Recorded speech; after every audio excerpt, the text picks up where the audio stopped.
Eneseareng on minu arvates maailmas üks kõige olulisemaid asju üldse ja hea enesetundmine ja eneseteadmine, sest kui me tunneme ennast sügavuti, siis me oskame ka armastada iseennast ja teisi enda ümber. Me oleme oluliselt suuremas elurõõmus, me oleme tasakaalus, rahus, me teeme palju kvaliteetsemaid otsuseid, mis teenivad meid ja meie ümbritsevad meie arengut. Me naudime palju rohkem oma elu ja kogu meie elu kvaliteet tõuseb palju kõrgemale. Sellepärast on hästi oluline, milliseid valikuid teha, et enda arengut toetada ja seda mitte ainult keha ja meele valdkonnas, vaid ka hing ja vaim on meil olemas, kes samamoodi soovivad kasvada ja edasi liikuda.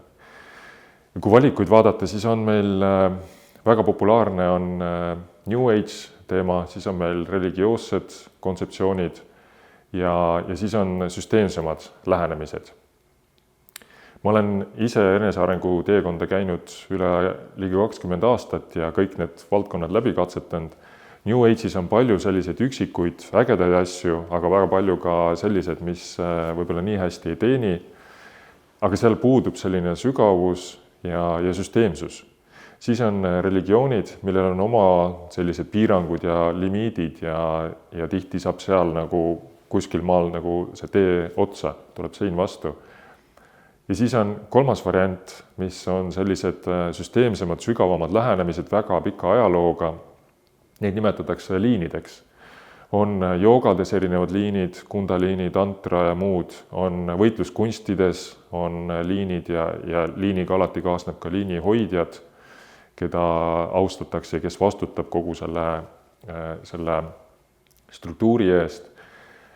Mina olen leidnud enda jaoks selle kõige ägedama ja parema, mis mind teenib ja mis on ka üle maailma tuhandeid ja kümneid tuhandeid inimesi toetanud ja teeninud. Ja selleks on kuningas Salomoni liin, millel on üle 3000 aasta ajalugu taga ja väga tugev organisatsioon, mis seda juhib.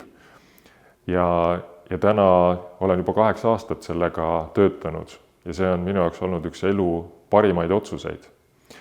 Kui sa oled kuskil teelahkmel ja otsid mingit lahendust oma isiklikule teekonnale, sellist täiendavat, suuremat süsteemset lähenemist ja distsiplineeritud lähenemist, sest distsipliin on kõige võimsam tööriist, millega oma egost ja alateadvusest üle saada, siis kindlasti hinda ja vaata, millised valikud sul on ja vaata sinna sisse, kuidas need töötavad ja tee endale selgeks enne, kui sa valiku teed.